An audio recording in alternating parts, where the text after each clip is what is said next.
Métropole Réunion et la ville de Saint-Joseph vous présentent C'est Saint-Jo.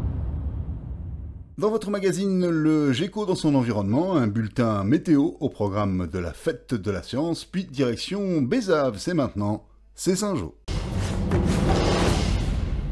Ce qu'il faut, c'est regarder. Peut-être qu'on peut en voir en marchant, on ne sait pas. Il est l'objectif de la visite, le Géco vert de Manapani. Les enfants d'une école de Saint-Philippe scrutent le littoral et en apprennent plus sur le reptile endémique de Manapani. Le Géco mange du pimpin et ils mangent des insectes. Ils ont presque tous disparu, les geckos. Le Géco vert se montre parfois entre un Vacois et un Choca. Les enfants ne ratent absolument rien.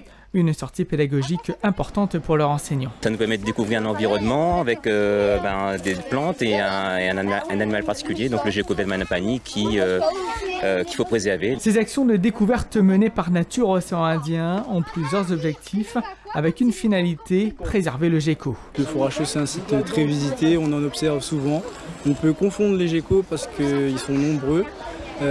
Donc il faut passer par l'enseignement pour pouvoir en savoir plus afin de mieux les protéger. Ces visites pédagogiques participent fortement à la sensibilisation du grand public qui pourrait être complétée par la future maison du Géco, un projet voulu par les jeunes du conseil municipal des enfants. La marée sera basse à 6h39 et 19h04. Les prévisions météo, c'est le choix qu'ont fait les élèves de Parc à Moutons pour la fête de la science. Pas évident du tout. Peut-être quoi, 2 semaines, peut-être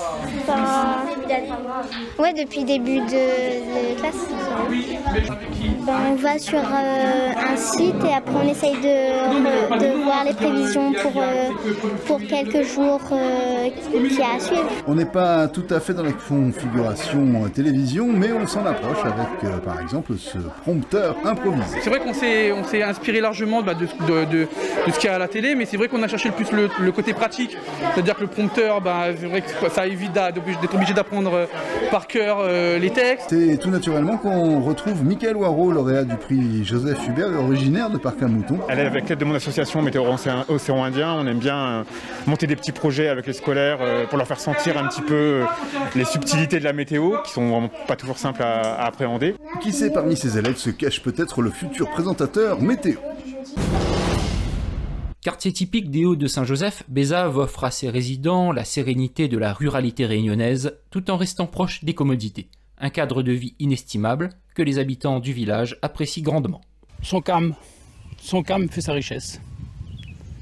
Les gens sont sympathiques et tranquilles. La fraîcheur, on n'a pas dit la fée, les tranquilles, les calmes, c'est un endroit calme. L'école n'est pas loin non plus, la boutique, surtout qu'on n'a pas de transport. La tranquillité, la fraîcheur, pas trop de bruit. Voilà. On fait bien aller au moins, en général. Site emblématique de Bézave et de Saint-Joseph, le Piton l'Entonnoir offre des possibilités de pique-nique et de balade avec un superbe point de vue et pour les amateurs, une aire de décollage de parapente. Le site est très bien entretenu par les agents du pays d'accueil du Sud Sauvage. On a beaucoup de compliments des touristes, même des gens du quartier, les habitants des Hauts de partout.